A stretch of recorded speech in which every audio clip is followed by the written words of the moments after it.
Just listen to those words for a second. That's the sound of someone realizing a private moment might have been stolen, and that fear, that feeling, has become way too common. So, today, we are diving deep into this.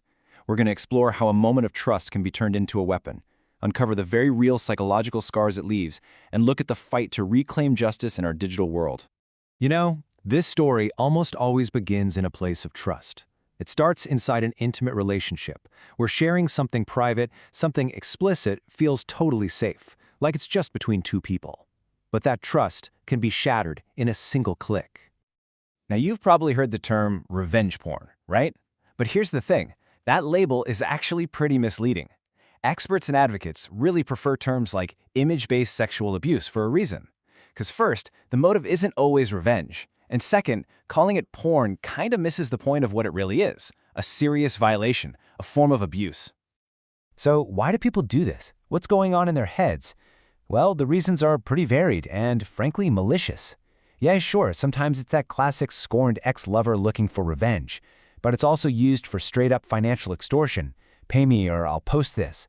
For some, it's about getting attention, some kind of twisted entertainment. And for others, it's just a cold, calculated attempt to control and humiliate someone. Once an image gets out there, onto the internet, the fallout for the victim is immediate, and it is profound. We're not just talking about being embarrassed online. This is a betrayal that leaves deep, lasting psychological scars. And the numbers, they're just staggering. I mean, look at this. Studies show that a massive majority of victims, we're talking 93%, experience severe emotional distress because their private images were shared without their consent. And this isn't just about feeling upset for a day or two. This is a storm of hidden wounds. Victims talk about feeling intense anger, of course, but also this crippling guilt and self-blame. They can develop this deep paranoia, just constantly terrified of who's seen the images. It leads to depression, to cutting themselves off from friends and family, and in the most tragic cases, even suicidal thoughts. And these consequences are devastatingly real. It's not a game. I mean, just take the tragic story of Jessica Logan. She was a high school student. She sent nude photos to her boyfriend. After they broke up, he passed them around to classmates. The harassment became so vicious, so unrelenting, that she ended up taking her own life. Or think about victims like Anne-Marie Chiarini. She described living in a state of constant terror. Her ex didn't just post her photos, he attached her full name, where she lived, and even where she worked. She was living in this constant state of fear, waking up in the middle of the night just to Google her own name, never knowing where her image would pop up next. The distress actually drove her to attempt suicide. And you know what makes all of this trauma even worse? This cruel, twisted thing called victim blaming. So often, society's first question is, well, why did you even take the picture? And that question just completely shifts the blame from the person who committed a crime to the person whose trust was betrayed. It's just so damaging and so wrong. So for those who manage to find the incredible courage to seek justice, the path ahead is, well, it's often confusing, it's frustrating, and it is full of legal hurdles that can feel totally impossible to get over. Generally speaking, there are two main legal roads you can go down. First is criminal law. That's where the state, the government, prosecutes the offender, and the goal is punishment, like jail time, but the burden of proof is super high. The second is civil law. This is where the victim sues the perpetrator directly to get money for damages and court orders to stop the distribution. The burden of proof is lower, but it means the victim has to lead the charge themselves. And getting a criminal conviction is just incredibly specific and tough. Prosecutors have to prove not just that the image was shared, but often that the person who did it intended to cause harm. They have to prove the victim is identifiable and that there was a clear expectation of privacy. Hitting all of those marks is a huge legal mountain to climb. And then you run into the biggest legal roadblock of them all, Section 230. This is a law from way back in 1996, and it basically gives a free pass to the websites and social media platforms that host this abusive stuff. Because they're not seen as the publisher of what their users post, they're pretty much legally immune. It makes holding them accountable almost impossible. So, when you're faced with this absolute nightmare, where do you even start?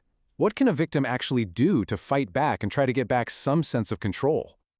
Okay, experts say these first steps are absolutely critical. Your first instinct might be to just want it all to disappear, but instead, you have to document everything.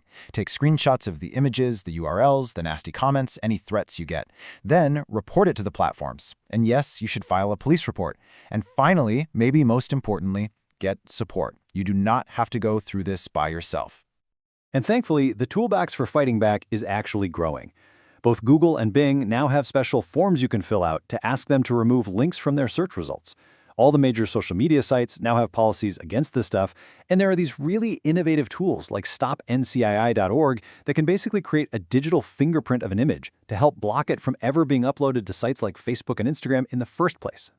But there is hope. I really mean that. Because of the relentless, tireless work of survivors and advocates, we are finally starting to enter a new era, one where real accountability actually seems possible. I mean, the legal landscape has just completely transformed in about a decade. Back in the early 2010s, only a couple of states even had laws for this. But fast forward to 2022, and the Violence Against Women Act gets updated to give victims a federal right to sue. By 2025, every single state has a criminal law, and new federal laws like the Take It Down Act are making it a federal crime to share and even just threaten to share these images. So what that means today is that victims now have this kind of patchwork of protections they can turn to. You've got criminal laws on the books in all 50 states, plus these new federal laws that open up paths for both civil lawsuits and criminal prosecution on a national level. The legal system is finally starting to catch up. But the fight is never really over, is it? As technology evolves, so do the ways people can abuse it. The next huge challenge is deepfakes.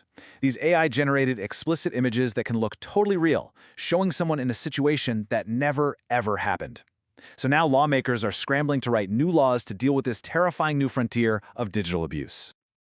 And all of this leaves us with a really critical question, not just for victims, but for all of us.